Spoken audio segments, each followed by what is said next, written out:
Okay, welcome back to Factorio Space Age.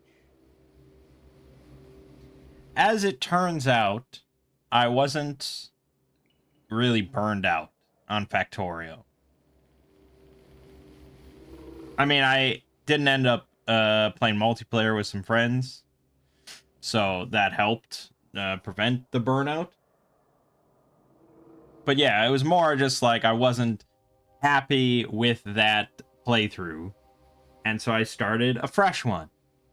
Uh, but I said, I don't know how long this playthrough is gonna go. I don't know what's gonna happen, so I'm just gonna grab a bunch more mods, make things a little more interesting, more fun, easier, blah blah blah. So I expanded the mod count a bit, and I continued to play a fresh playthrough. And things were going quite well. Actually, I was enjoying myself. Um, Right now, this save is at 72 hours plus the 70 hours from the first save. Now we use a lot of fast forward, so do with that what you will. I don't know if that amount is. I have no idea. But yeah, needless to say, I've played plenty of Space Age now. And so yeah, things were going pretty well. I was digging it.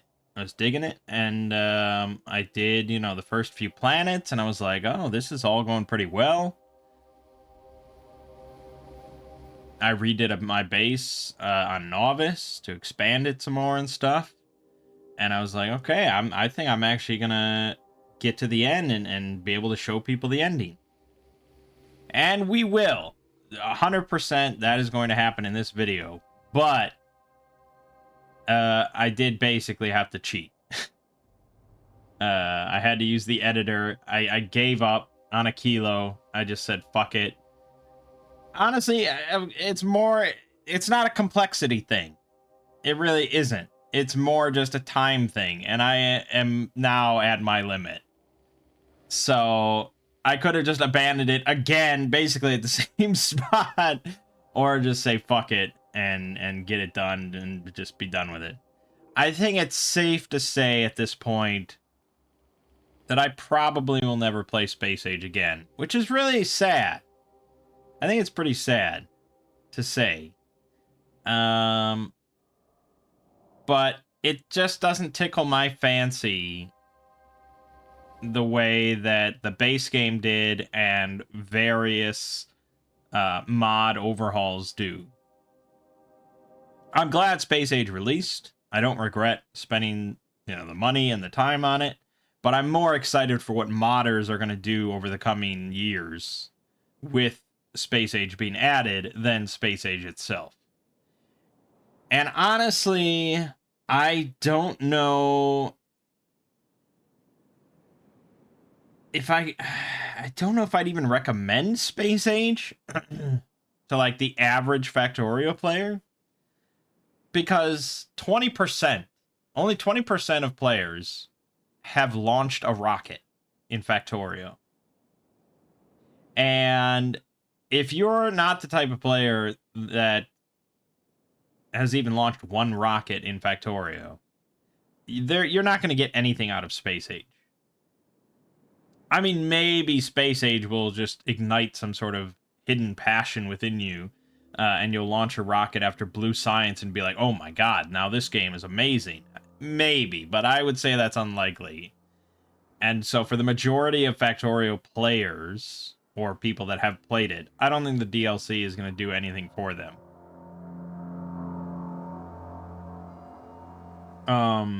It's not one of those just like, yes, the DLC just makes the game better, you must get it. It's a must buy because it just makes the game better. There's no reason not to buy it. Space Age is not like that. Space Age is more in line with an expansion pack in like the olden days.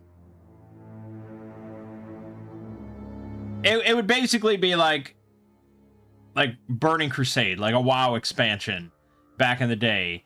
it'd be like recommending that to somebody that gave up on WoW at level 23 or something. You know, it'd be like, there's not much point.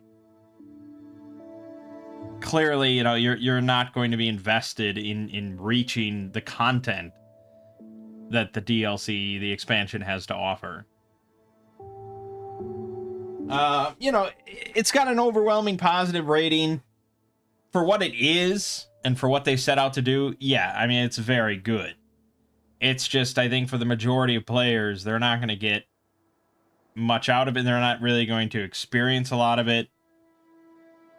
Or they'll give up at a certain point, whether that be Gleba or a kilo or post a kilo. You know, it's hard to say. I don't think I'm that much of an outlier, but maybe I'm wrong.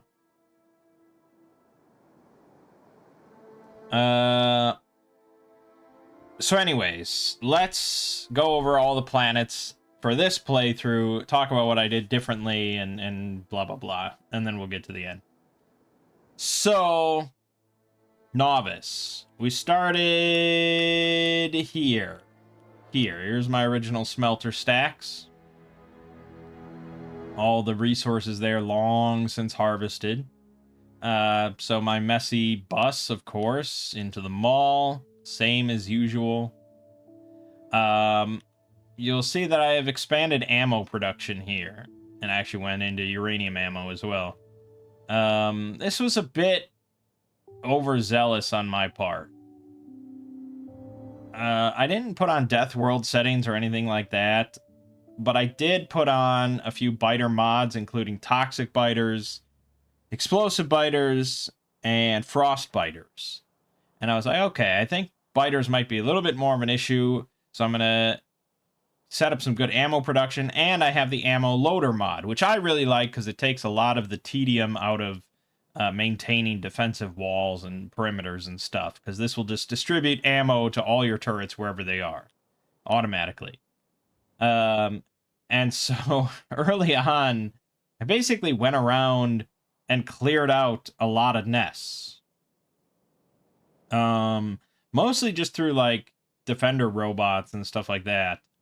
But I ended up clearing out a large section because I didn't want to have a massive defensive wall. I just wanted to get some like key choke points, like right here. So I cleared out like all the way out to here. And what happens if you do that and then your factory doesn't continually produce massive amounts of pollution is basically these walls never get touched. Your pollution cloud doesn't go that far. Or at least mine doesn't, because I don't build that massive. And so, biters have been almost entirely non-existent throughout the majority of this playthrough. So there's that. Then later on, I actually set up this secondary mall, largely redundant. Most of the stuff it makes I already have in the mall, but it does include a few things with red circuits and stuff. So you've got accumulators in here, you've got substations in here, electric furnaces, roboports, green assemblers, and I could then add on a few things that I was interested in thanks to having red circuits there. And then also a nuclear section, because I do have nuclear power plants. I actually have 3 of these set up here, so that's a total of 12 nuclear reactors. We got a comfortable 1.5 gigawatts, which I've never come close to using. So that's all been good. And standard science stuff, nothing too much to talk about there. That's been fine. I've moved all my labs now. So I over here I had this big copper pile and this big iron pile, and I was like, okay, I'm gonna go over here and set up all my circuitry, and all my circuits will use this iron and copper. I have this massive set of smelters here.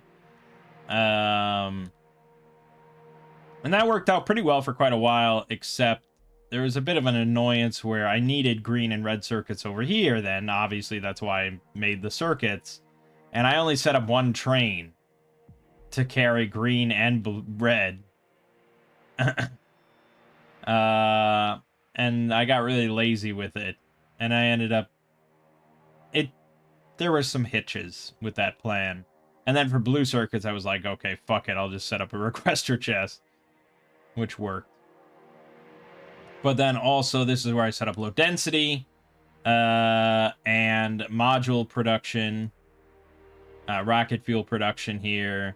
I have run out of oil here ages and ages and ages ago. But this has all been moved on, so this is all useless now. Yeah, that's basically it for the starter base. The last thing I want to talk about with that, though, is Tiberium. So this is one of the mods that I added just to try it out because it looked really cool. So this is the Tiberium mod. It's got a better name than that. Factorio and Conquer or something like that. But it adds Tiberium ore from Command and Conquer, which actually grows and spreads, and it continues to like expand. And so you have to like contain it with like these containment fields and stuff in order to prevent it from spreading. Because here it was actually next to this big iron patch, and I left it unchecked, and it continued to grow over the iron patch. So I had to put up these containment fields finally, which was really cool. And eventually it can get like turned into blue Tiberium, and then the blue Tiberium will slowly consume all the green, and it'll be entirely blue eventually. But Tiberium ore is used for a whole new like research tree. So let's see, what was like the first one here? Tiberium slurry centrifuging. And so you can turn Tiberium and water into Tiberium slurry. And then you can actually take that and separate it in centrifuges into copper ore, iron ore, coal, and scrap, which seems like a really, at the start of the game, useless because you don't have a recycler for quite a while. But eventually, having just massive amount of scrap on Novice for free, basically, would be pretty powerful. I never went that direction because I didn't need to. But there is a setting that you can do where it will turn off all resources on Novice except for Tiberium ore, which would be a really cool playthrough that we should do sometime.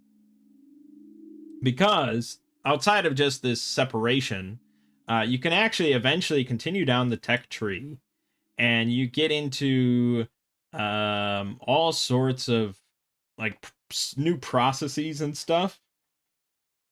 And so eventually you get this you can make this reactant, this Tiberium primed reactant. And with that, one of these, I don't remember which one it is, but there is a tech, yeah, here, where you can then turn those reactants into other resources. So one reactant can just turn into like 64 iron ore. And so you can set up entire factories that, yeah, just entirely run off of Tiberium ore and turn it into everything else. And you can even turn it into tungsten ore, calcite, scrap. So that's really cool. And there's a whole, there's all sorts of military stuff based around Tiberium. There's new, like, fucking tanks and stuff that can just destroy Tiberium by driving over them. You can actually, I think, launch rockets that spread Tiberium.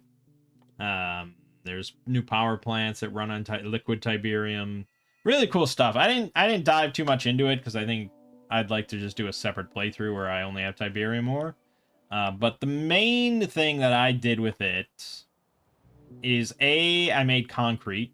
It's stupendously easy to make massive amounts of concrete with Tiberium.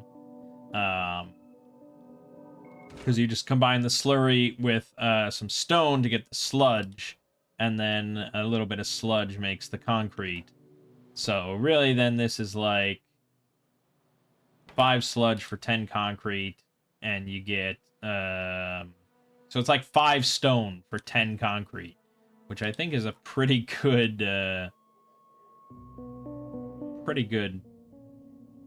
because normally it would be 10 stone plus an iron ore. So yeah, I mean, it's pretty simple. That's mainly what I did with it. You also, I'm going to move on from talking about Tiberium, but the research, the way that you get the actual tech for Tiberium is pretty interesting as well, because it starts with, let me find it here somewhere. Okay, so it starts with this. As soon as you mine some Tiberium, you get this unlocked. And so you turn Tiberium slurry into Tiberium data from mechanical tests. Okay. And then you have this science pack recipe that takes 10 of those and makes 1 science pack. It's an extremely inefficient recipe because that's 50 slurry for 1 science pack. And to make 1 mechanical test data takes 5 seconds.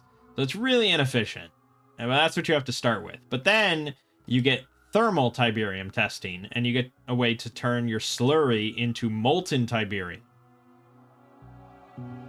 And then you can combine that with like coal to get Tiberium data from thermal tests, which is a new type of data. And then you can do this recipe to combine both the mechanical data and thermal data together, 3 of each at 1 second crafting time to make a science pack. So it's a much more efficient and faster recipe to get the science pack. But then you keep going on and you get the chemistry testing. So then you can make liquid Tiberium, and you combine that with like sulfuric acid to make chemical data. And then you get a new recipe that combines all 3 data to get 3 science packs. I think that's a really cool escalation of slowly unlocking, you know, these different processes and utilizing them to make a better, more efficient science production. And then there's electromagnetic data and nuclear data, and then, you know, that all combines to be some mega. I mean, here you get 1 of each kind of data. 1 second crafting time gives you 4 science. It's pretty good. Yes. So that's pretty much all I want to say about Tiberium. Okay, so eventually then I was like, all right, well, I have to expand. I want to do some sort of train base.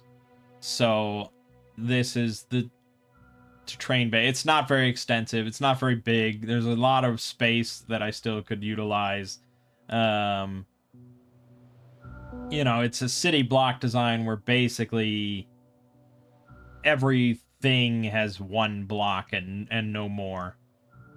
But you know, this is the iron setup. So you've got the whole iron patch mined that runs into foundries. Foundries are pretty great.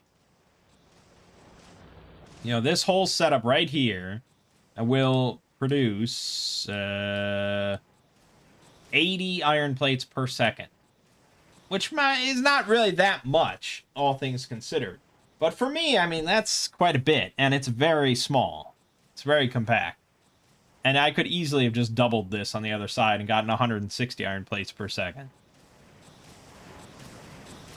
And also, you know, I've got this thing right here making 32 iron gear wheels per second. That's pretty cool. So yeah, foundries are definitely good. The productivity is huge. And I didn't even opt for big mining drills, but even just with using foundries for your plates really extends the life of each resource patch quite a bit. Because that's 80 plates per second using 460 molten iron per second. This makes 500 per second using 28 iron per second. So that's 80 plates per second using 28 iron per second, which is a huge amount of productivity, because normally that would be 80 iron per second if you just shoved it into a normal smelter. So that's pretty big. That's pretty big. It does require calcite. I have regularly been shipping calcite from Volcanus. I did stop being lazy and actually get that set up. But eventually what you really want to do, or a much easier way to do it, is you can just have space platforms above Novice that are entirely devoted to getting calcite from the asteroids and shipping that down. And I don't know if there's a limit to how many space platforms you can have in orbit. So there's really not much reason not to do stuff like that and just have an infinite supply of calcite, which is basically what I have now. I will never run out at my current rate of production. So that's iron, and then over here we have very similar for copper. It's a little bit more expansive because a lot of it has to go into just making directly copper cables. This makes 353 copper cables per second to supply my electromagnetic plants that make all my circuits. Again, these are pretty fantastic. These 4 make 128 green chips per second, utilizing 214 copper cables per second, 71 iron plates per second. Pretty nice. And 128 green chips per second is more than I need, for sure. And that number is quite ridiculous, because if I go over to just like a normal... Alright, so this setup is 60 per second. And yeah, this doesn't have any modules in it. It's using blue assemblers. I get it, But that whole thing is 60 per second, and our little thing right here is double that. For someone like me that doesn't really mess much with beacons or mega bases or even anything close to a mega base, it felt pretty cool putting something together like this. Now, I will point out the beacons, because these are not normal base game beacons. And I am a big fan of the beacon rebalance mod, which I think was just taken from the space exploration mod. I don't really care for normal base game beacons. I don't tend to use them or anything like that. But these are much better. I think these... honestly, I don't know why the devs don't just redo beacons to be like this. Apparently, with Space Age, they changed it a little bit to nerf beacons a bit and kind of get closer to this. But yeah, these are so much better. So much more user-friendly for like the average casual player. Normally beacons work like if we go to this is how, beacons normally work, where you want multiple beacons slammed around every assembler, so that you just maximize your modules. Yeah, something like this, where you just have a few assemblers, but you're surrounded by like 20 beacons in order to maximize how, the transmission effect. Because each beacon can only hold like 2 modules, so you just gotta slam them all around. What the rebalance mod does is that each machine can only be affected by 1 beacon, and that's it. And if 2 beacons or more are touching the same machine, it will just stop working. It will shut down. So only 1. But they have many more expansion module slots. So like the Mark 1s can hold 8 modules. And the Mark 2s can hold 15. And the range is much larger. So this is the range for the Mark II, which is pretty big. And for a bunch of my factories, like here, so this thing covers my entire chemical science there, all in just 1 beacon, and this thing covers my entire purple science there with 1 beacon. So You slap down one beacon, you chock it full of modules, and you're done. And that's it. And so it's simple enough and user-friendly enough that even I have taken advantage of it. So I highly recommend the Beacon Rebalance mod. It does make a lot of blueprints you find not work. Because they, you know, they're designed for the normal beacons. But it's a simple enough thing to just remove all the excess beacons. So yeah, really good. Here, this beacon, 15, you know, tier 3 speed modules to operate all my blue chips. And that makes 11.5 blue chips per second. So then you just throw productivity modules and everything, and one beacon filled with speed modules, and you've got quite the fast little factory. Sometimes it actually gets too fast. Some of the numbers get quite ludicrous for throughput. So I think Purple Science actually suffered from that. I think I evened it out now. You can see I did not have 15 speed modules in this. And that's because I think when I filled it with speed modules, the Purple Science needed like 125 rails per second. And I just literally couldn't get enough steel and stone per second. I'd have to redo the whole blueprint designed around that with like green belts running into each individual assembler, and I just didn't care. But yeah. Anyways, so that's iron, copper, and steel, of course, right there as well. We also have low densities. Mark 1 beacon there, making 9 low densities per second. Pretty good. And with the productivity, you know, it's 25 plastic per second. Actually, these don't have productivity modules. Blah, blah, blah. The mall. Yeah, the big mega mall. Bot-based. So, initially, I've used this mall in the past. Multiple times, actually. But every time I did so, I used transport drones to deliver all the resources to this side. So I would just have a line of transport drone depots to keep bringing all these resources. I've never used it with purely trains. And so I was like, okay, that's a lot of inputs for trains. That's a lot of stations that I have to set up. So initially, I think I was planning to do like a double wide or, you know, something like this, basically, with just stations all around it. In the end, though, I said, fuck it. And I'm just like, I'm going to use bots to just bring resources. So, because at the start, I just filled all these things with resources, so they were filled up. And now, you know, if they need anything, bots just go and grab it. But the mall doesn't get used a whole lot at this point because I don't build much. What else? Sciences. Yeah, so red and green, they all operate off of this one Mark II beacon, and this makes 15 red per second. It's pretty good for me. And yeah, you know, nothing too crazy. Here's yellow. I didn't go all ham with the beacons for all of them, because again, you get kind of into throughput issues with belts and stuff that I didn't want to redesign. So the yellow here does use a beacon for like half of it. I was like, yeah, that's fine.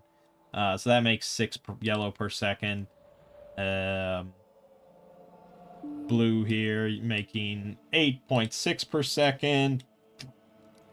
Purple, kind of the most limited. And yeah, military science lacking in stone bricks because I didn't want to expand this at all, but I could. But that's kind of about it. The last thing I guess I could go, oh, up here. Yeah, the Tiberium. So I didn't have any oil left. I had this oil here, which is basically dry, and then there's this, which is practically dry as well. To get more oil from this point, then, I would have to expand out to... Actually, I don't even know if it's on the map. I don't know if I have oil on the map. So, yeah, I just said, fuck it. I'm not interested in that, and I don't need to do it. I could use coal liquefaction, quite a bit of it, but instead I was like, let's do Tiberium ore, because you can just turn it into oil. So we've got Tiberium ore being mined with a mining depot that runs into these assemblers with a beacon and everything to turn it into slurry. The slurry turns it into molten Tiberium. And then the molten Tiberium just gets directly converted into crude oil. It's a very simple recipe. So I've got these advanced chemical plants that are crafting speed 8. And that has supplied all my oil, no problem whatsoever. Then these are actually a recycling thing in order to turn molten Tiberium and sludge back into a little bit more molten Tiberium, because this does produce sludge as a byproduct. You can do a bunch of things with sludge, but I just figured I'd make it simple. This was all way overkill. But yeah, it's been fine. And then you can also turn molten Tiberium directly into sulfuric acid, which is pretty simple as well. So we did that. And then here's the whole sort of cracking process. I set this up myself because I wanted to make use of the Mark II beacon just to see how compact it could get. I'm sure it could get much more compact than this. But yeah, 3 refineries doing advanced oil processing. So they can handle 492 oil per second, which is pretty solid. I've got these massive storage tanks that can each hold 200K. These 3 can turn 382 light oil into 255 petroleum gas per second. And heavy oil doing similar stuff. Yeah. Then we got plastic production as well. That's 126 plastic per second, which, again, the belts can't even handle stuff like that. I'd have to have redone this, and if I wanted to actually get out 126 plastic per second. But pretty ridiculous numbers for me. Solid fuel, rocket fuel, sulfur, blah, blah, blah. All pretty simple. And batteries. The last thing I want to talk about on Novice, I guess, is the actual city block and train stuff. So the blueprints that I have been using is Boba City. You know, just blueprints that I found. I'm like, okay, I think this will work. So this is like the standard block for this blueprint. I don't love the blueprints because it's specifically designed to have one block with 4 stations, you know. I didn't use the pre-mades at all. I just did these sides and stuff like that. So you could do like a 2-space block where you have like 6 stations around it or something like that. But I ended up actually using this double queue, which I don't think was designed or meant to be used for stations. But thanks to loaders, it was actually not too bad to actually put 2 stations in here and have them be loading or unloading in this kind of minimal gap. So that's what we actually use fairly often. If I can show you an example somewhere here. Yeah, so this right here is the normal station as part of that blueprint. Plenty of space for unloading and loading, whereas this is this double queue thing that I used as a double station with loaders making it very compact. So that worked out for me, but if you don't have loaders, that's not really viable. But having just one station per side just felt so restrictive and annoying that I didn't care for it. It doesn't use elevated rails for like complex intersections or anything. I looked at it, but I felt like it just was going to take up too much space. As it turned out, I had a lot of space and I could have easily done that. But I didn't go that route.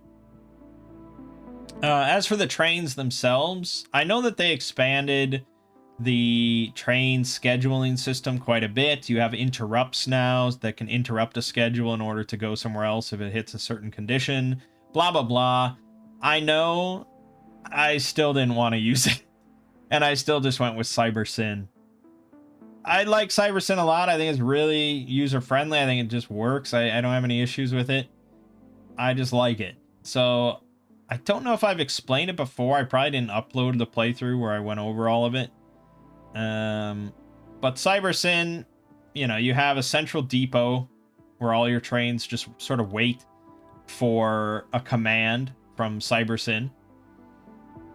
So whenever they're done doing whatever they're doing, like this train right here, they will return to the depot until they get a new order.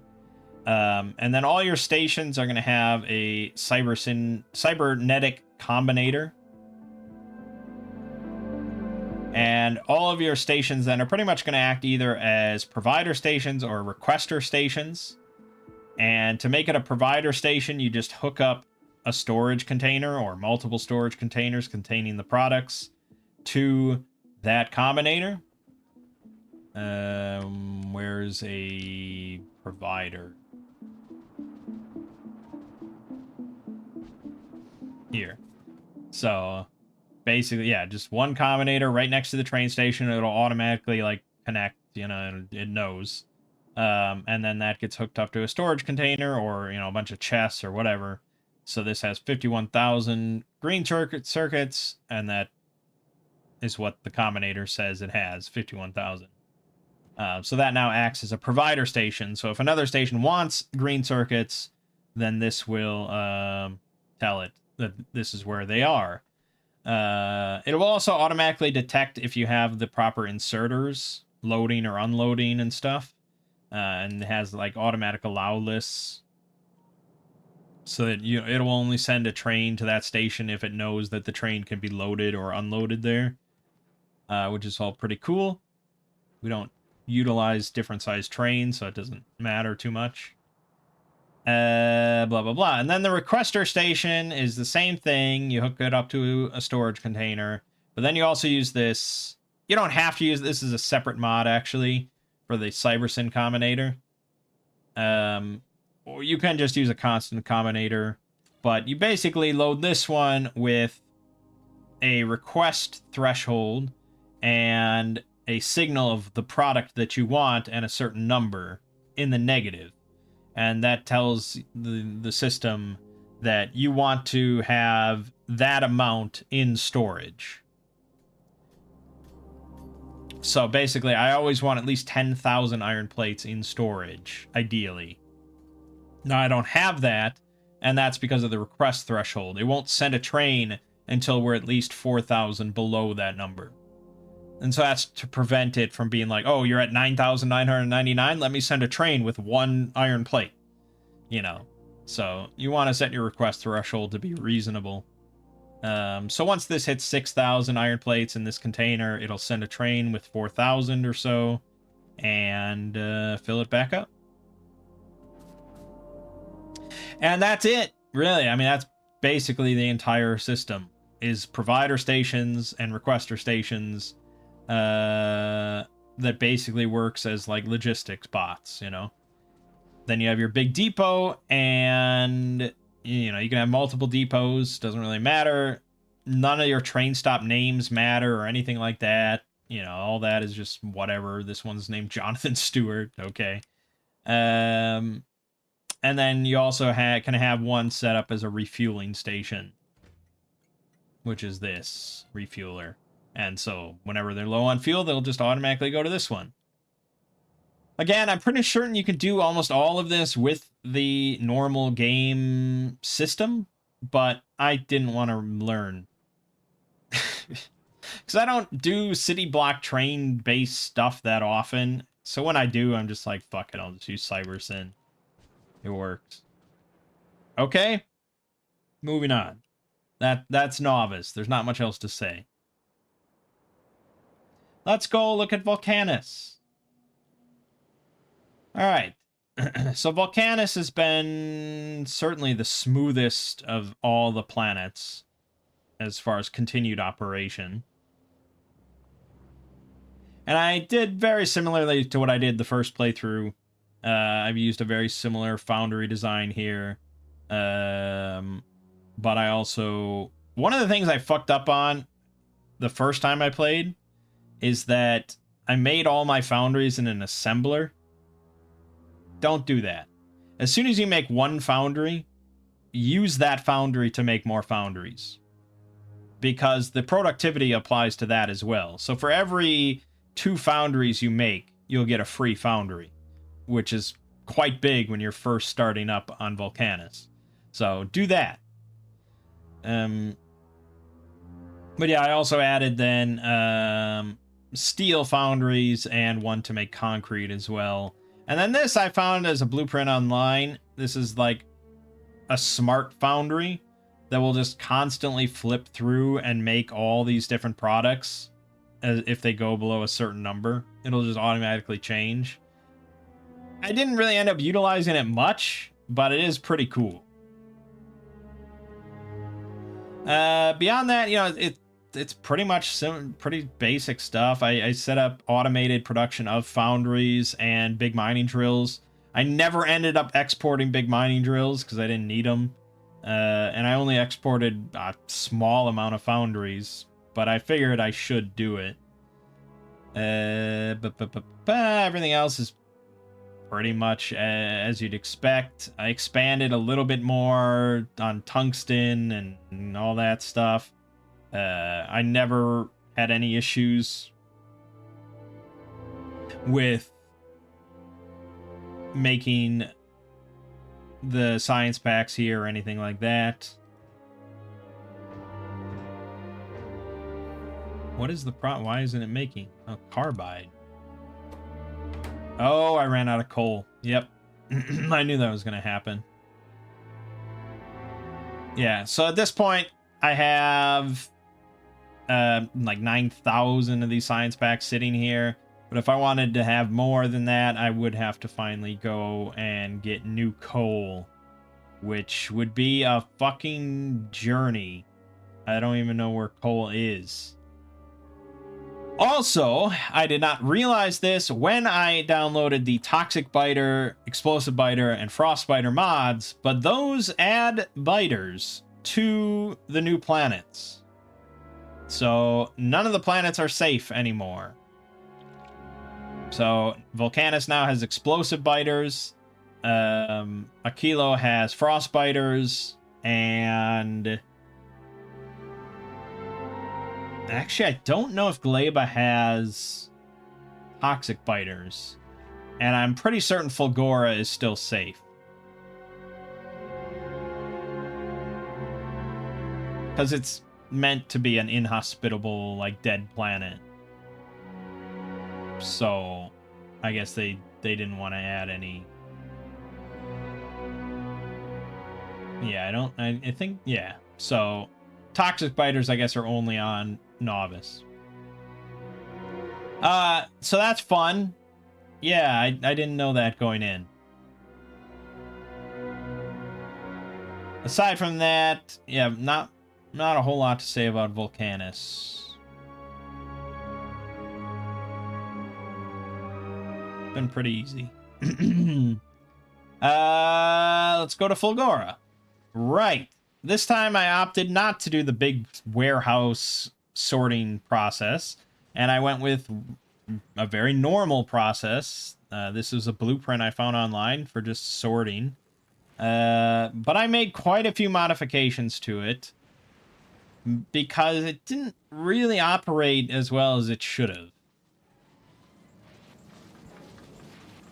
The problem is, okay, so the basic idea is that you have a whole bunch of these recyclers handling a whole bunch of scrap, and it runs down a big central line, and then it goes through a splitter after splitter after splitter in order to filter out each individual product and recycled product into storage chests. And then once those storage chests hit a certain amount in them, they start dumping into another recycler, and then any products that come out of that recycler get dumped back onto the sorter. Because, like, you can't get green circuits from scrap, but you can from blue and red being recycled. So that's, the third step down. And then that can go into, iron plates and stuff, and that gets in there, and blah, blah, blah. The problem is that all of these products recycle at different speeds, because it's based on, like, the crafting speed of the original item. And so that meant a lot of speed modules in various recyclers, and I also had to set up, like, secondary recyclers just to handle the kind of refuse. So steel, actually, I had to set up 2 recyclers that kind of get off branch, and we're still, like, backlogged on steel. Low density just takes a long time, even with speed modules. And then, like, trying to offload all the recycled stuff back onto the belt. The belt gets clogged already, and so you can't dump back onto the belt because it's clogged, but then that doesn't resolve the clog because nothing's getting processed. It's never stopped running. I mean, let's put it that way. It will always continue to run, just at different speeds sometimes. So, but I've never had an issue, and here's the whole science production and everything, and you can see we've got 9,000 electromagnetic science packs, and it's still running. We're full of holmium, we're full of electrolytes. I mean, there's really no issues. But this was after quite a lot of work on Fulgora. I had so many problems for a long time here with power. And that's because I was trying to run everything off of this. And I was just not getting enough ice to continually create enough water to run it. Because you also need water for holmium and for the light oil. And eventually, I looked it up, and people were just like, yeah, just fucking add more accumulators. That's it. That's the answer. Just add more accumulators. And they're right.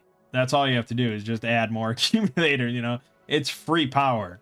So I did that, and then I actually added this power switch that will kick on if the accumulators ever run below 20%. I don't think it's kicked on in a long time, to be honest. Because we have 3.8 gigajoules of accumulators. So, yeah, it's been pretty good. Also, efficiency modules in the beacons here help quite a bit to lower power costs. So that's all been pretty good. It's not a very expansive factory. It's pretty small. But it's gotten me more than enough science, as well as plenty of holmium plates, supercapacitors, superconductors, everything I need. Pretty solid. Scrap, I had to run a train all the way. I'll point out the size of this island. That was pretty nice. But I had to run a train all the way over here. It's funnily enough, neither the mining depots or the loaders require electricity. So there's no electricity on this island. But I've mined like 3 million scrap off of this small island. It was very dense. If I kept playing for hours, I would have to find another patch, which would probably be this one here for 18 million. Yeah, but that's all there's to say. Galeba! Well,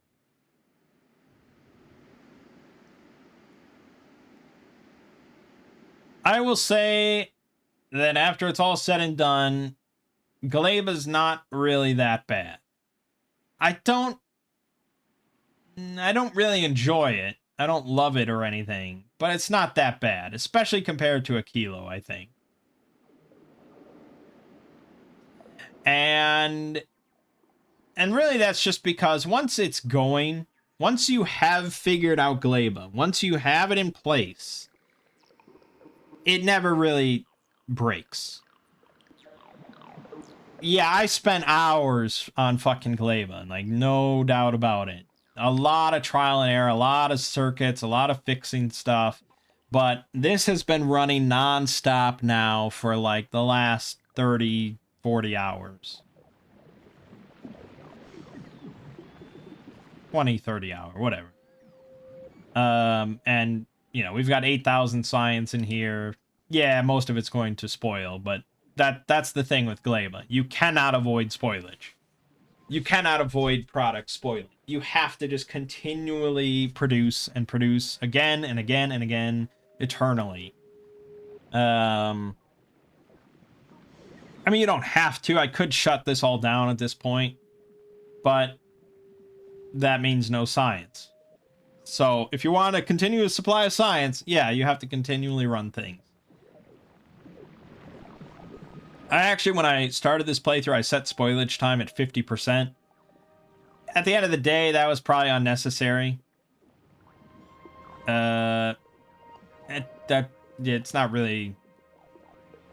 I don't think there's anything wrong with doing it, but it's probably not necessary. So this blueprint here that you're looking at, this I got online, and this thing I got online. This I just took from my first playthrough that I set up myself. So I still think that works pretty well with the storehouses. And then obviously my mall blueprint. But everything else is basically myself. And even though I used this one for science, I didn't really have to touch much. This one's been just kind of fine. I just plopped it down and filled it in, and it's been mostly working pretty well. I think I modified a couple things, but mostly it's been fine. This one, however, oh boy, I had to modify a lot. I had to do a lot. Part of that was due to me needing more than one. So the blueprint itself had one Yumako mash processor, one jelly nut processor, and that was it. And then the 2 bioflux, 2 nutrients from bioflux, and that was the blueprint. And I needed more Yumako for sure. So I had to add in the second Yumako, and then I also added in a 3rd bioflux. But even beyond that, there was a lot of circuits being added. I had to add in a lot more inserters, just kind of shifting things around. I had to put in, because eventually I had to add in carbon and sulfur and carbon fiber, and I had to. It was burning all the spoilage, and you don't actually want to burn all your spoilage because you do need it for carbon and for sulfur. So it's not a really reliable setup. I actually could have changed this a little bit. What I should have done is pushed all the spoilage into a chest, and then if it went over a certain amount, then dump it into the heating tower. The way that it's set up is that most of the spoilage is still getting burned instead of being routed over to carbon, which is why we have no carbon. So it's still not perfect, but I haven't really wanted to touch it because it's never stopped. It's never broken down. And I don't think it ever will. The only issue really now is the pentapods, because we never stop growing. We never stop planting, we never stop harvesting, we never stop growing, so that means there's a never-ending supply of spores. That's the trickiest thing about Glaiva in the end.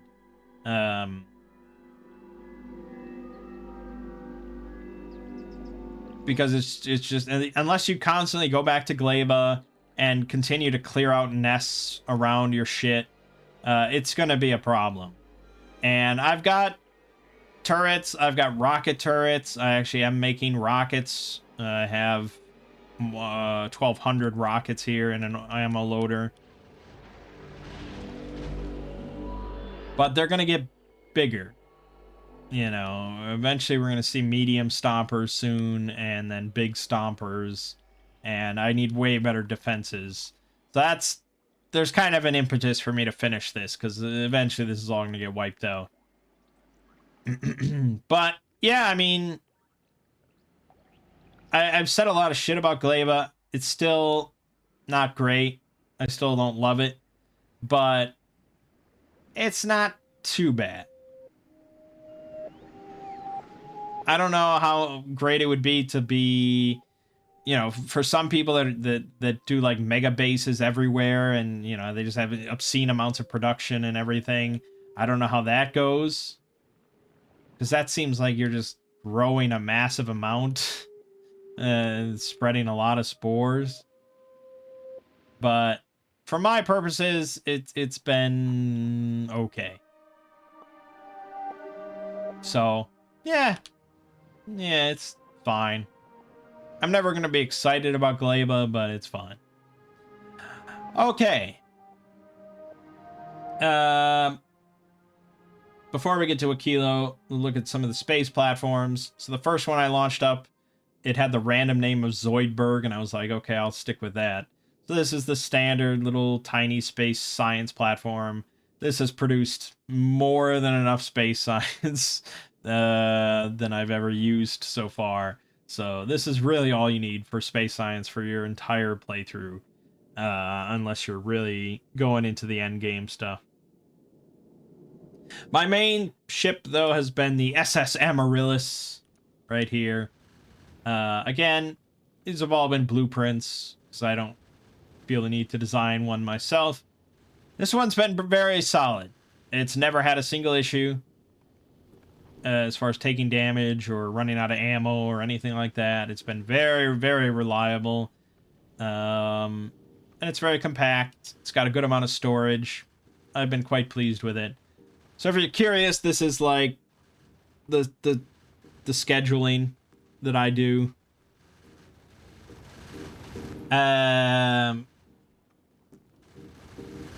so the main thing is the fuel and the oxidizer. So every location, this thing goes on a route from Novice to Fulgora to Gleba to Volcanus and then back to Novice. But at every stop, it won't leave until I have at least 30,000 fuel and 30,000 oxidizer.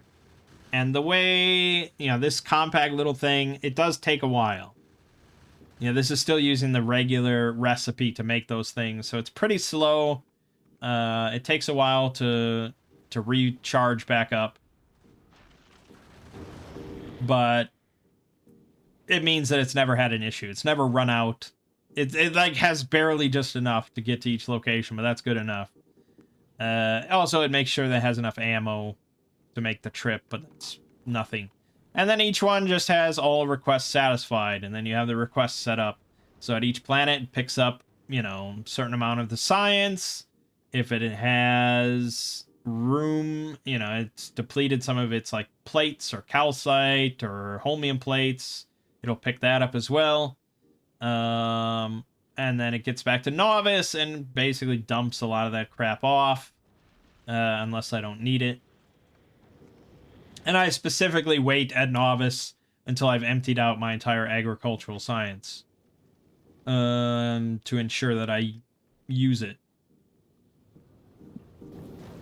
And that's basically it.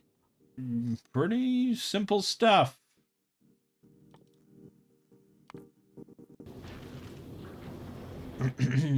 Yeah, that's the Amaryllis. It's been very reliable. Here's the Calcite Deluxe. So, again, this was a blueprint. And it's got the central hub. It's entirely designed to just process everything into ice in order to get calcite, which it's full on. It's been full for a while now. And then it has these long branching limbs filled with collectors and one big belt that just takes everything back to the center. So that's what it looks like. And it produces a very good amount of calcite. Good. Then I have the A Kilo or Bust platform. Designed to actually get me to a kilo and to make regular trips there and back. It has been quite good. I like this one a lot. It uses foundries. It has a lot of assemblage for rockets, nuclear power, good amount of storage.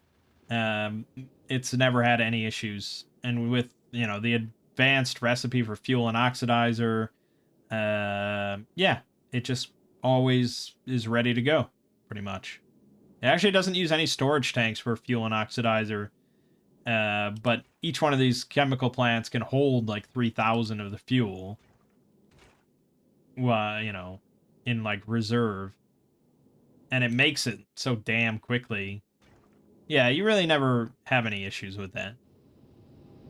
And it doesn't have a whole lot of rocket turrets, but as long as your explosive research is on the up and up, they shred. I don't think I certainly wouldn't trust this to go to the end game. From what I understand, you really want to have railguns for that.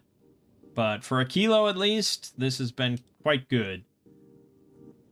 So it just makes a quick little circuit between novice and a kilo, making sure it has enough rockets and ammo each time, and picking up science from a kilo when it gets there. And dropping off blue chips, rocket fuel, and low densities every time as well. And that's because a kilo has nothing, really. Everything has to be shipped to a kilo, and it's definitely the worst planet. For me, at least. So let's take a look, because here's where I cheated. Okay. So, first things first, you'll notice that this looks nothing like the Aquilo from the first playthrough. And that's, I want to say, specifically because of the frost biters. I guess...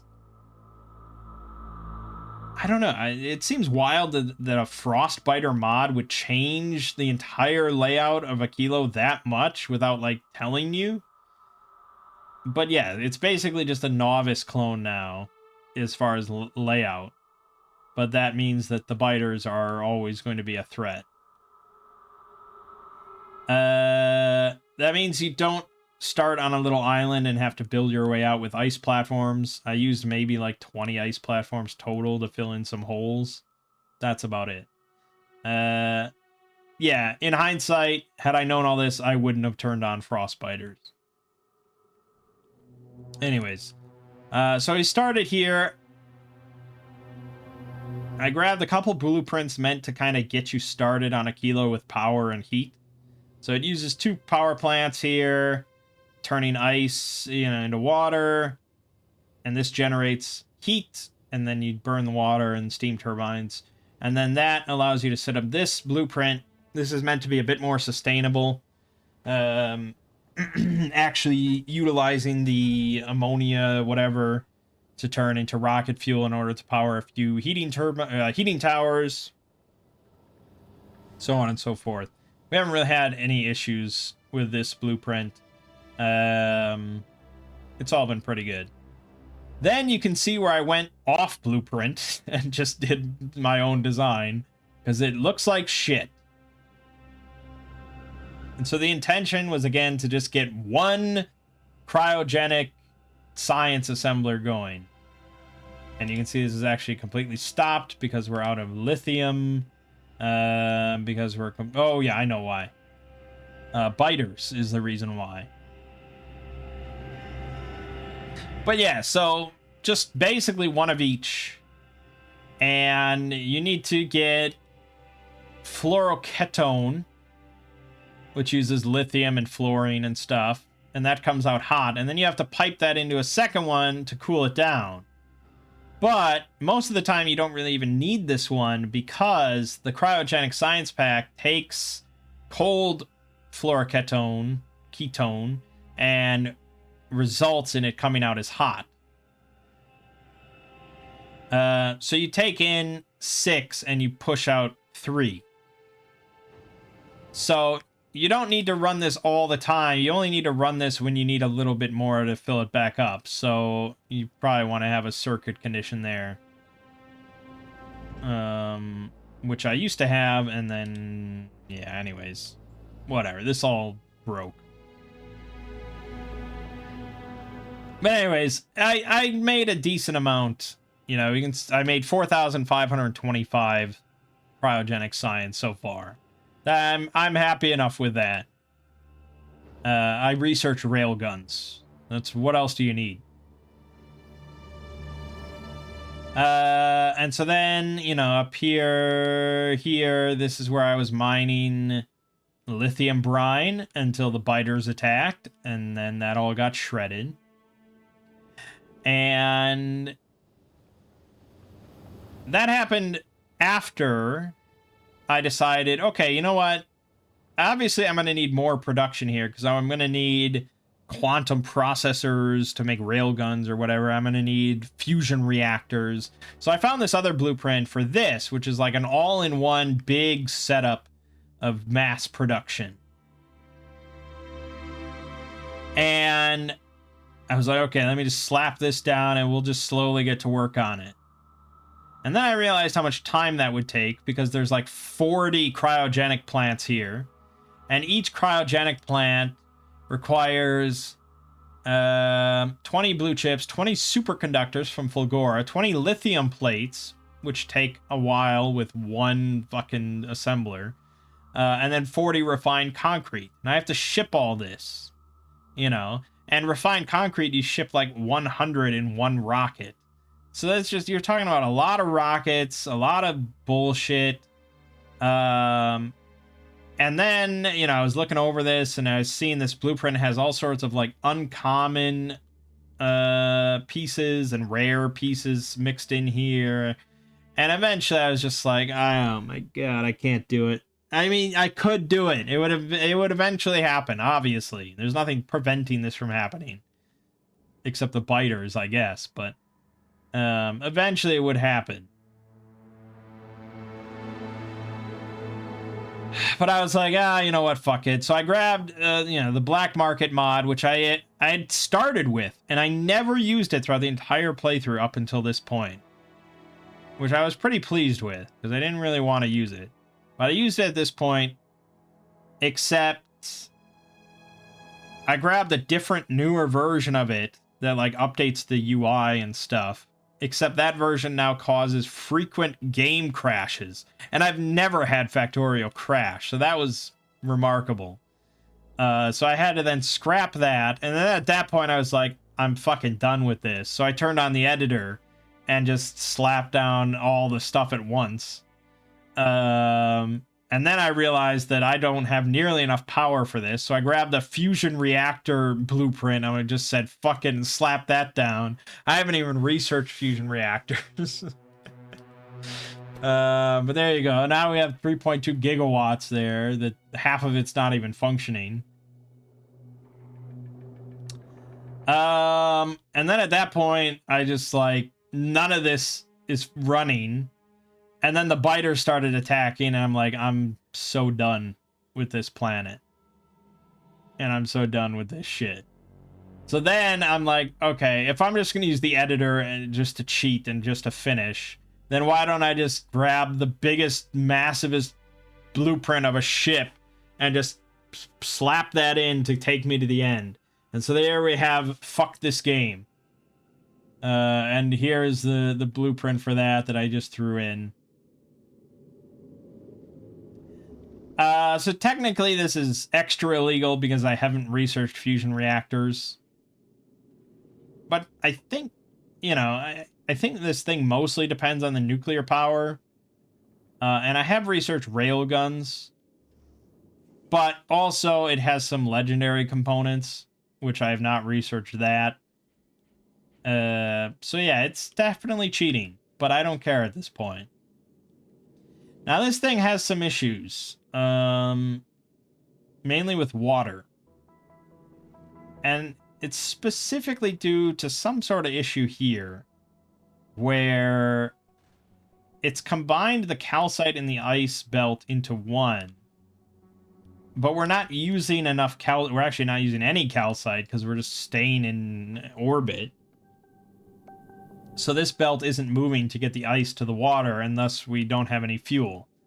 I think once we're in it and we're heading to, like, the edge of the solar system, it should continue to function continuously. But right now, it's just completely stopped up. And actually, it was supposed to just stay at novice, but I must not have turned that off.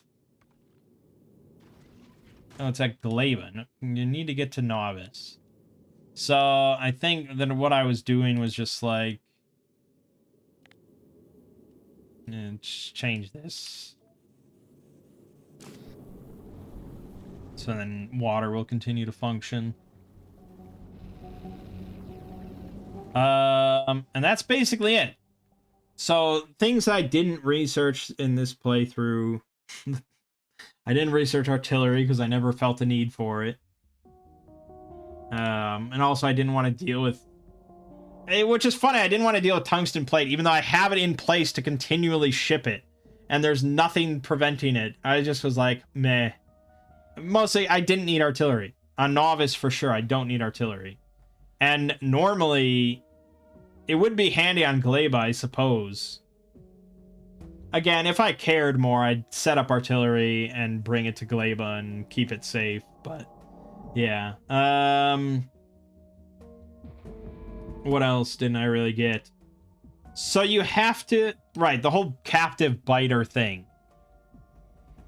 In order to get railguns, or in order to get quantum processors, you have to unlock biter egg handling. You have to capture a spawner.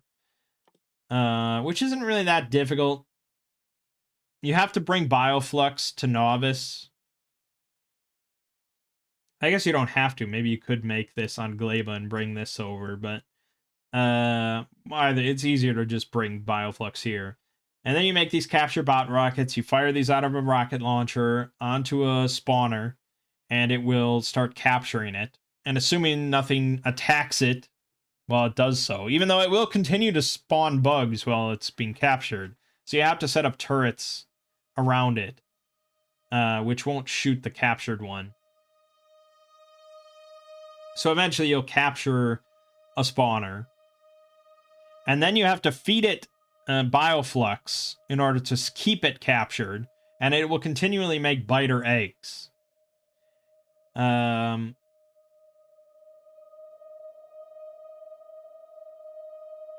so as soon as you capture one, you unlock this, and then you can just move on to quantum processors and get railguns.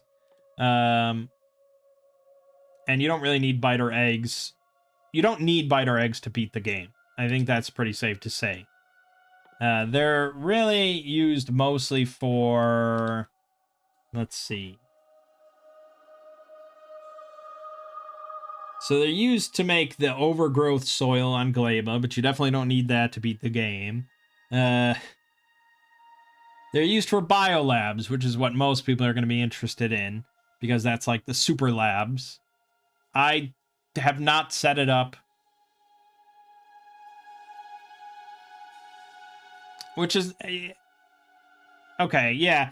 Because for some reason, I thought you had to, like, grow a new spawner and you had to, like, keep it captured. But no, all you really need is just the biter eggs. And then you can just make biolabs. And they're really good. They have base of 7 research speed and 50% science pack drain. So, yeah, if you're going to be doing anything post-game, you're going to want biolabs. Also, they're used for productivity module 3s, which makes these really, like, late in the game.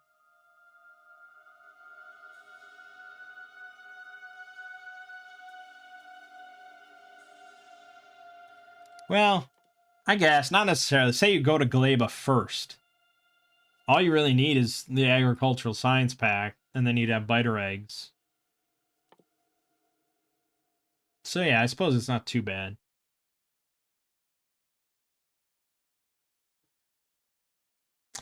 But yeah, I'm not really fucking around with it. It's not really that big of a deal or anything, as long as you just get regular shipments of Bioflux. You might be able to... I don't know. You can turn biter eggs into nutrients. I don't know if you use nutrients to feed the spawners. That might make sense. So maybe you just need Bioflux to capture spawners? I don't know. Whatever. But you don't really need... I don't think you need fusion reactors to beat the game, to get to the edge of the solar system. You probably don't even need railguns. depending on your ship and maybe like quality and stuff like that. I don't know. But I think most people recommend railguns. Okay, we're slowly on the way. It's a moving. It definitely this boat does not move fast. Let it be known.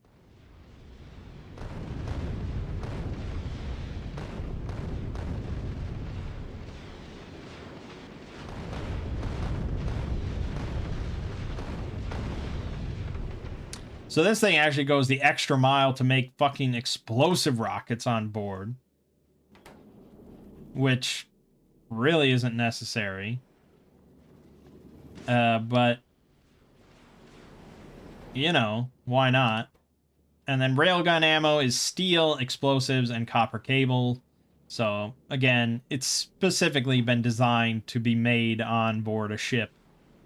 So yeah, and it uses foundries for that extra nice productivity. It was actually, I specifically picked this one because A, it looked really badass, and B, it was designed to use the rebalance beacons mod. So I didn't even have to adjust that. I think that's great.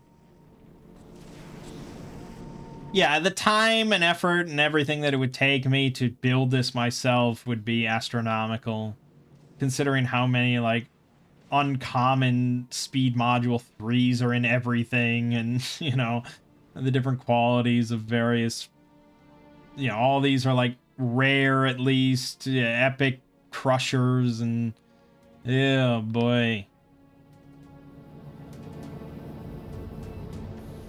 And it does have a fusion reactor, which is pretty cool. From what I understand, they're pretty sweet. But yeah, we just want to see the end screen and then be done with it. No, go stop. Yeah, I don't know if I have to be on board. I don't know if I have to be on board to win the game, or if I just send it to the edge of the solar system, but you know, why wouldn't I want to be on board?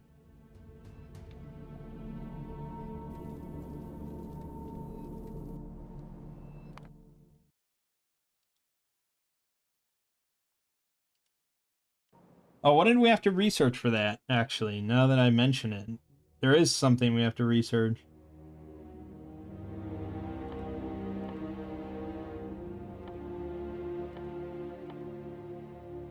Fuck. What was it?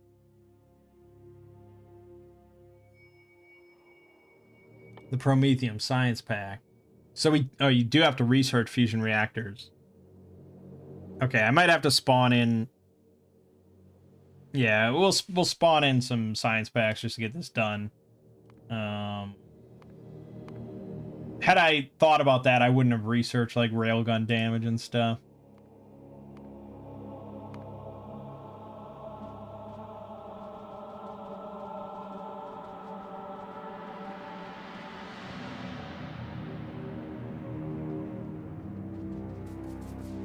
All right, yeah. So we need agricultural, but it'll be a while before we get more of that. So we will just editor in some shit.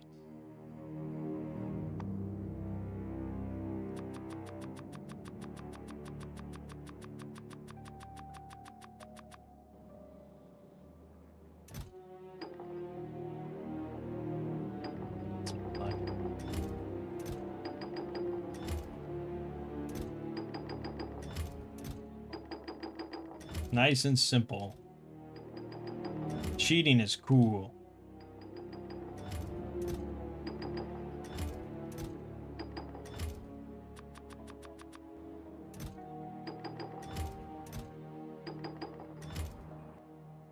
Yeah, plenty.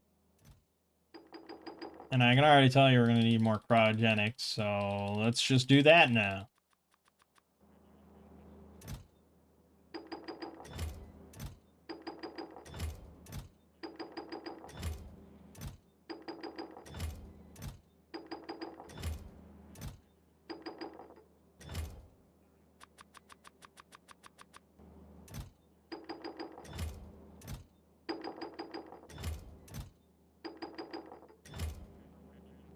Sure, that's fine.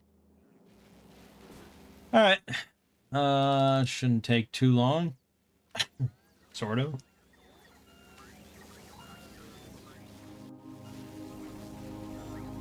Yeah, we should have plenty of the other sciences.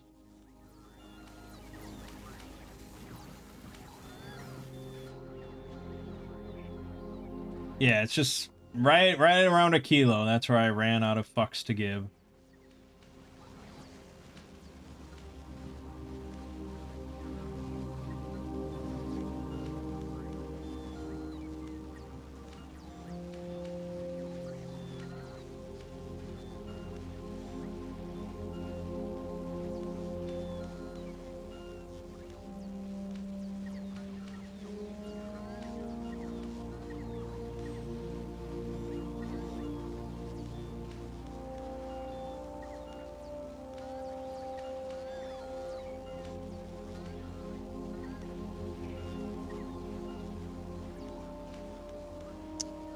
Yep. I don't know if we can make it any faster. I think we've kind of reached our speed limit here.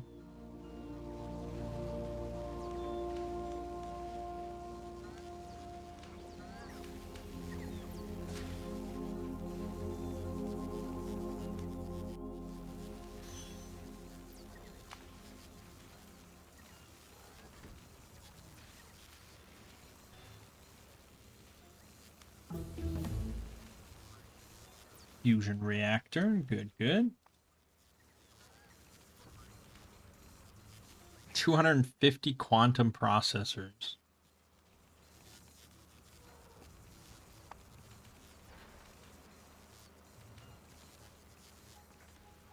Honestly, I mean, it's not. I mean, you can tell the design intention, right? The kilo is entirely based around mastering your interplanetary logistics, pulling from all the other different planets regularly in order to keep a kilo supplied and to make all the new things and to export, you know, what a kilo has to offer. You need to have that all sorted out at this point.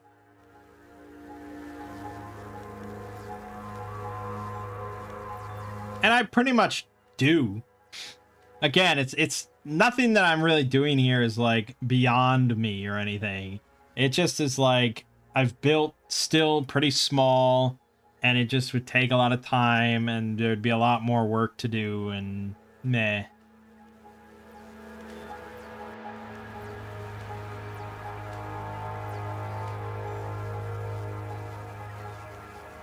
I'm ready to move on. This is basically what I'm trying to say. I'm ready to play like Cataclysm or something.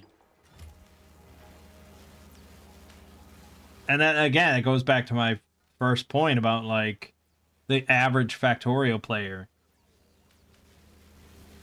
This is a 5 times longer experience for practically anybody, at least, you know.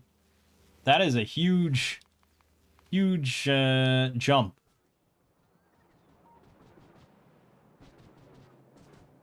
All right, I think we're pretty much good. I guess I'll save here. Travel to fuck this game.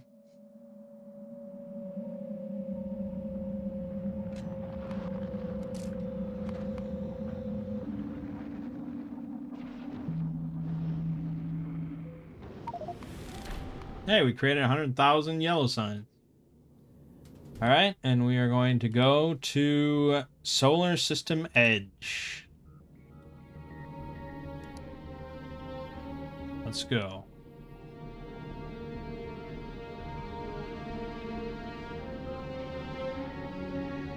So, still, all our railguns are lacking ammo. I'm hoping that's gonna get kick-started by the time we get to a kilo. But I think we're gonna want to fast forward this initial part.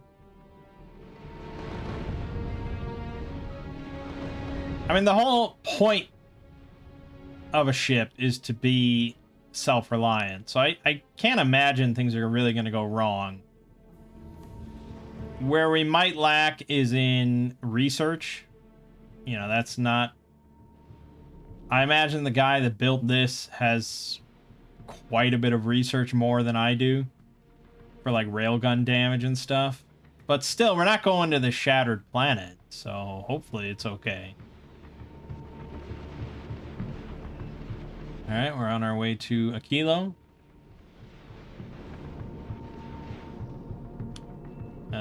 Railgun ammo still not being really made, because we're lacking explosives. Because we're lacking water, but a kilo, we're going to see a lot more water.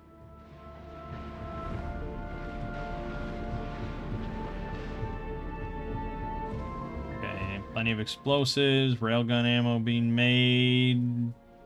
A little bit at least. Okay, good.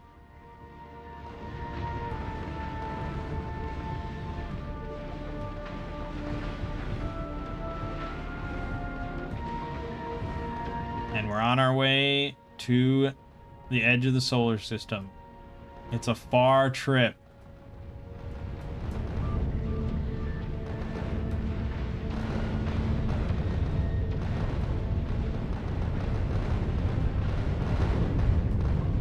Ooh, okay, look at this huge asteroid. And I've got no rail guns. Oh, there it goes. Yep. Alright. Alright. So we're gonna have to... I'm not quite sure what the issue is, all things considered, as to why we're not getting railgun ammo going. But I'm gonna have to editor in some railgun ammo just so we're able to survive. That's the level of cheating we're at this point.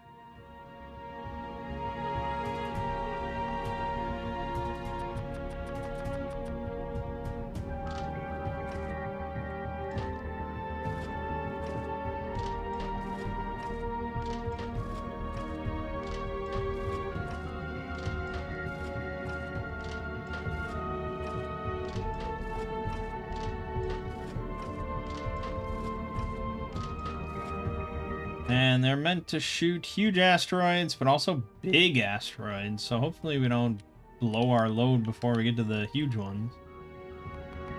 Alright, keep going.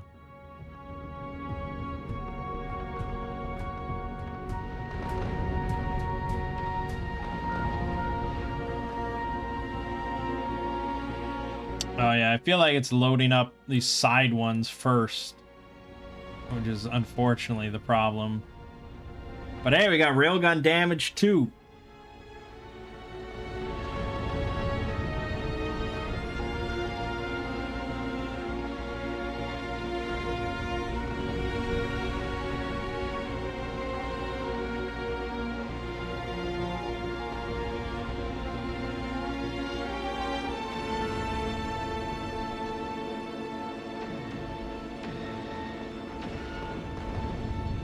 Railgun.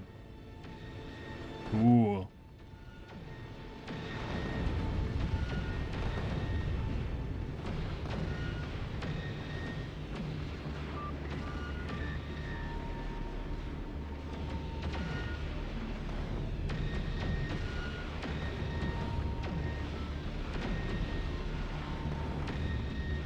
Did use up most of the ammo that I gave him.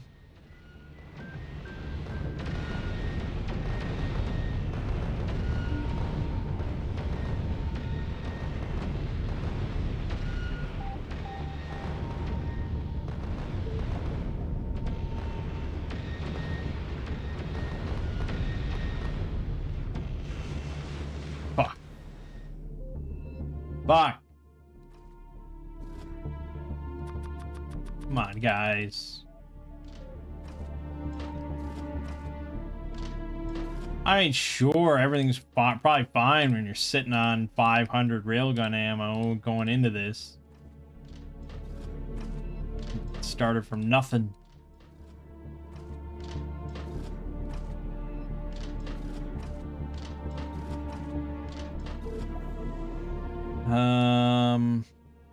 Yeah, they're just not making it. The explosives, man, it's tough. Everything's going into rockets.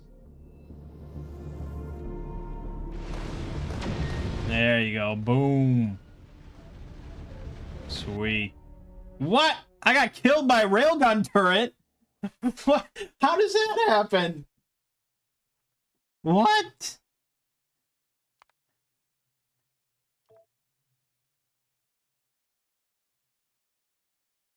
How could I get killed by a railgun turret inside the ship? Are they pointing at the ship? Oh, I got out of the ship somehow.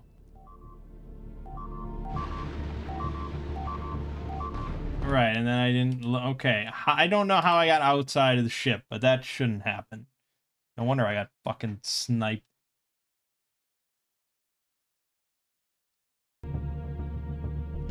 We'll get there, man.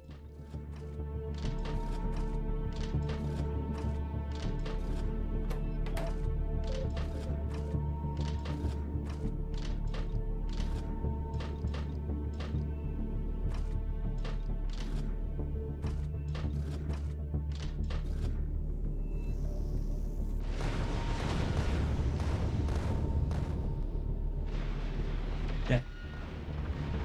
Back in business. Man, those railguns. Yeah, I think railguns kind of are necessary. I don't know how you'd beat those with rockets.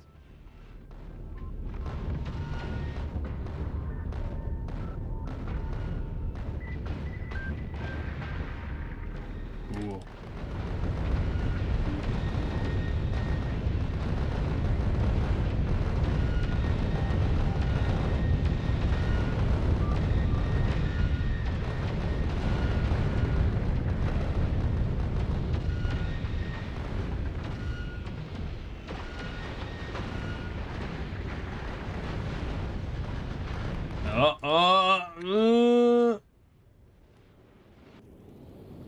Still, I don't know what I needed to do to like get this thing going.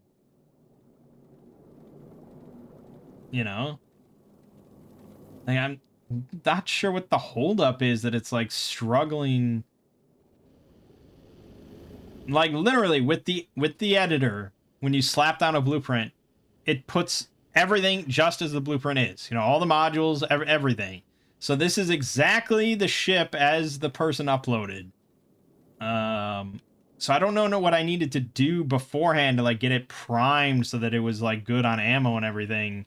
I don't know if I needed to like swirl around a kilo for a few hours or I don't know, but clearly not in good shape.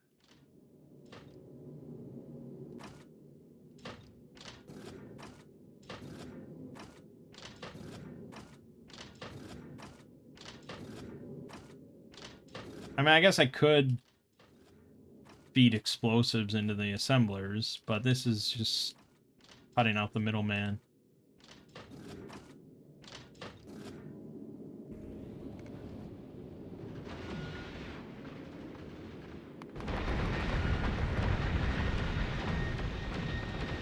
The rockets are holding up pretty good, although I see a lot of empty ammo notifications.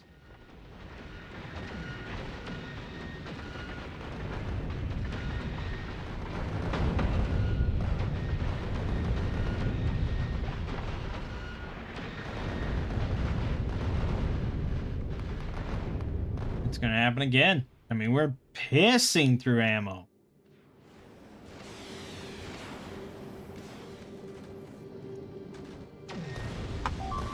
Yeah, okay. Alright, this is what we're gonna do instead. Let's save a step here. This is crazy, right? This is what I'm saying. Like, casual players are not fucking doing this. There's no way. Unless I don't understand the casual Factorio player. And they're just in a league of their own compared to even me.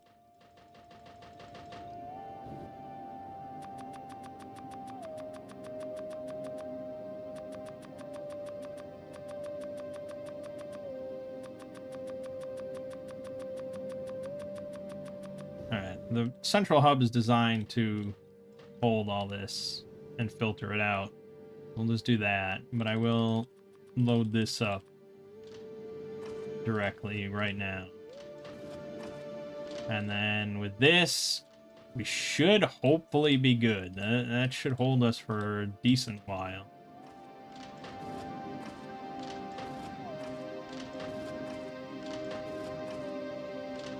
And what more do you want?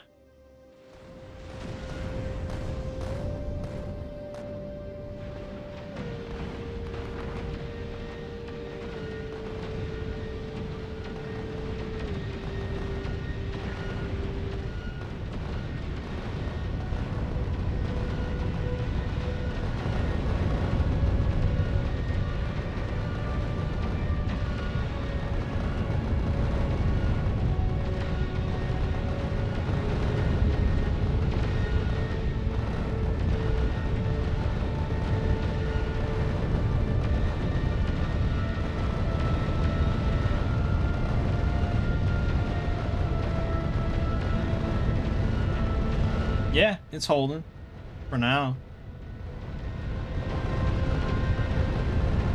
It's a lot of fucking asteroids, man. Jesus. Really, getting to the end is no joke.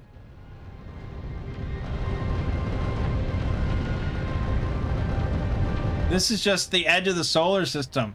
This isn't even getting into the shattered planet, which is even more insane.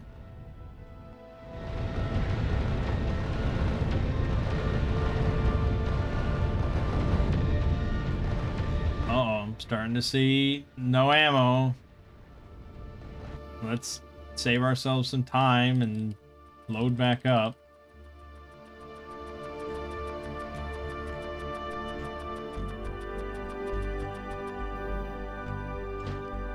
Jesus, man. Jesus. So insane. You're supposed to be self-sufficient.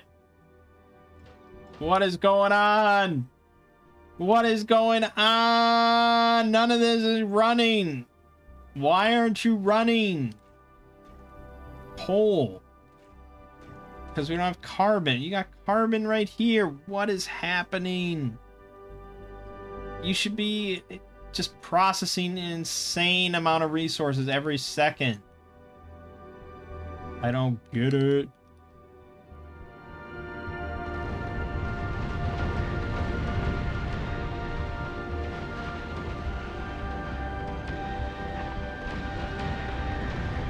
We're like over halfway now. I feel like it's going to continue to get more ridiculous.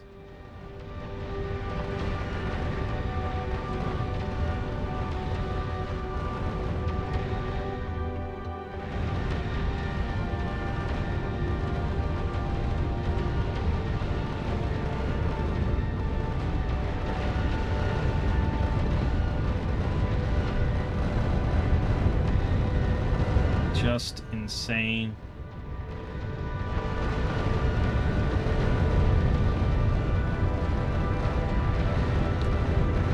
This is normal speed, by the way, if we wanted to go at that speed.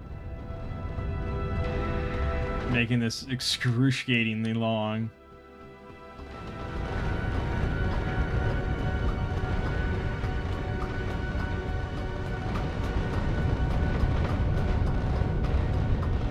Insane.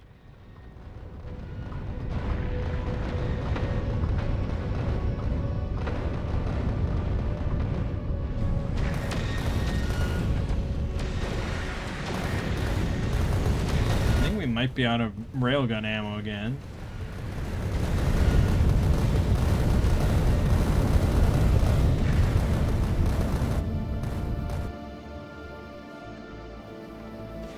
Look at this. No, this is completely stopped up.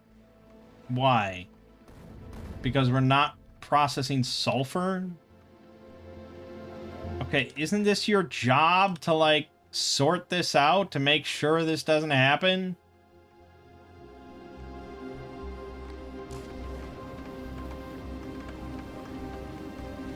Yeah, okay, that was the issue, is we have too much sulfur. There's an imbalance.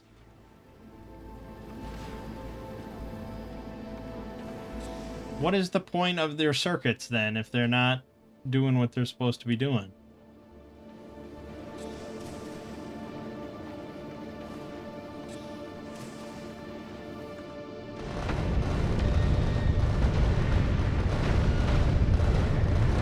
almost there, though. 92,000 kilometers. Can we make it, or will I have to do another refill? It's not looking good. A lot of big asteroids here, and we're mostly out of railgun.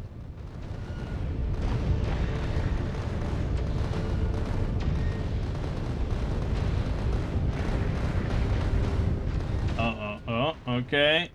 No, what about this one? Oh, God, they're coming in. We lost a collector. Oh, we're gonna lose that. Fuck. Fuck, man. This wasn't self-sufficient at all.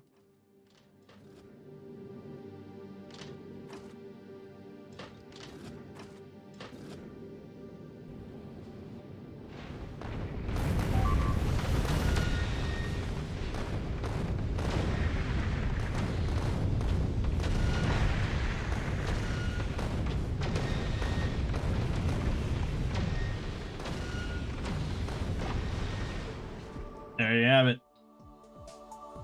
You have beaten the game by dispatching an interstellar space platform. You can continue playing this level as long as you like. That's it.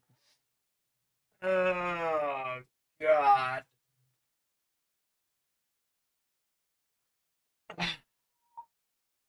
I mean, yeah, obviously I can't take any credit, really, for beating it.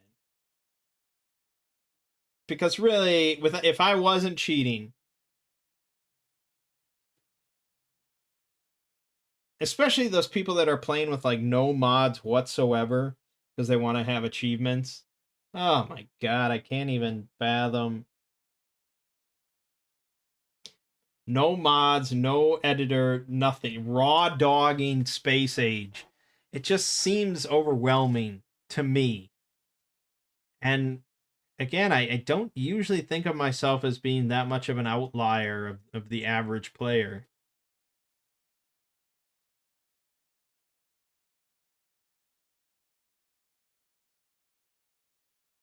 So, like, yeah, base game Factorio, I feel like, most people could beat. Like, it's really not that crazy. Space Age, though,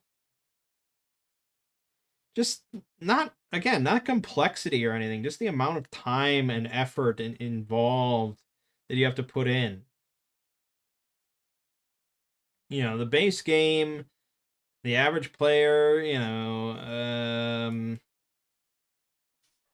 actually, I guess how long to beat might be the best way to go.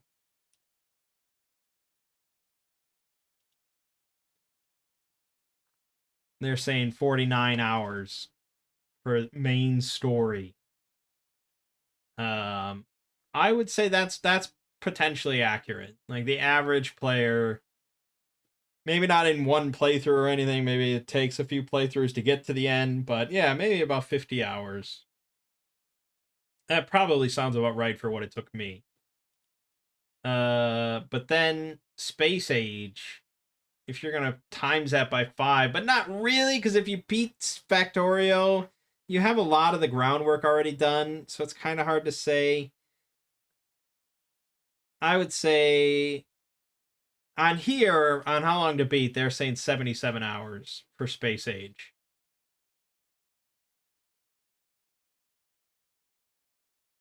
But they've pulled one person. So one guy says 77 hours. Which, like, my play finish time here is 74 hours. So if you want to take that, I guess.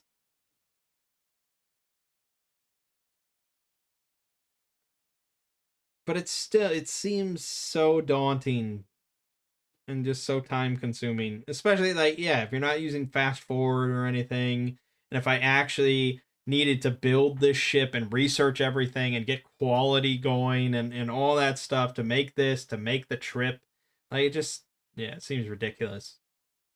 So I can't really say I've beaten it,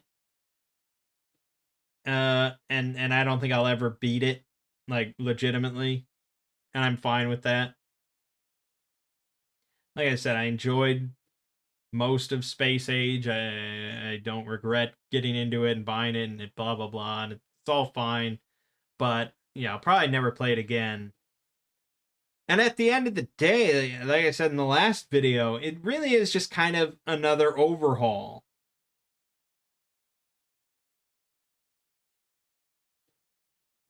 And I feel like if you never touched any overhaul mod in Factorio, a lot of what Space Age has to offer probably does seem like, holy shit, this is crazy. Look at all this new stuff. I mean, there's just a crazy, endless amount of new content and blah, blah. I'll be playing this for years. It's like, yeah, I guess, but, you know, if you've played like Crastorio 2 or something like that, I mean, or space exploration, or, you know, there's plenty of overhauls that have been come out that have added wild new stuff that's really exciting.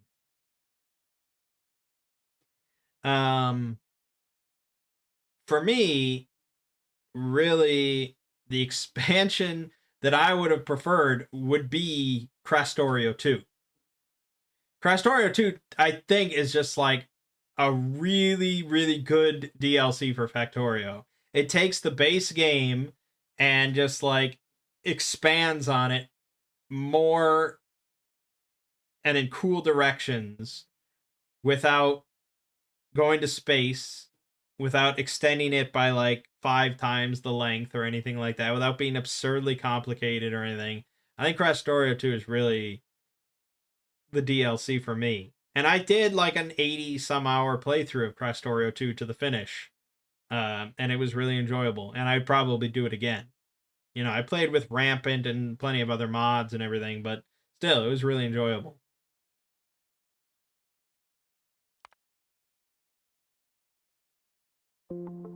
Yeah, so that's Space Age.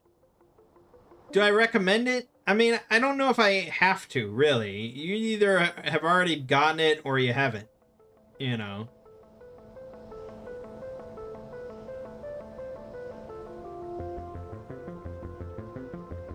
If you're the frugal type that sees like the $35 price tag and wondering if that's worth it, it's hard to say, because there's plenty of good overhaul mods for the base game that are 100% free that offer just as much, if not more, content. You know, you can play Pianodons for like 900 hours for free if you have the base game. Not that I recommend that either, but still. But if you're a bit of a purist and you like what you see here and you're interested in really, you know, an 80-hour to 100-hour playthrough that has all these interplanetary logistics and stuff, then yeah, I mean, it's certainly worth your money. There's a lot of playtime there for, you know, a relatively small amount of money. But for me, it's more going to be about the modding community in the coming years than Space Age itself. And this is it. Like, there's nothing more for Factorio after this. From Woob. This is it. This is the last DLC. They're going to go make an RPG instead. And honestly, I'm probably okay with that, because where would they go from here? It would be kind of weird after Space Age for them to do like Underwater Age, entirely focused on Novice and like the underwater. They could keep adding more planets, but I guess they figure they'll leave that to modders, which is fine.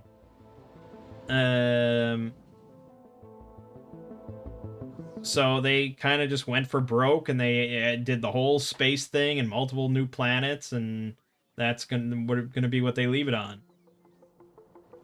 So yeah, it's fine.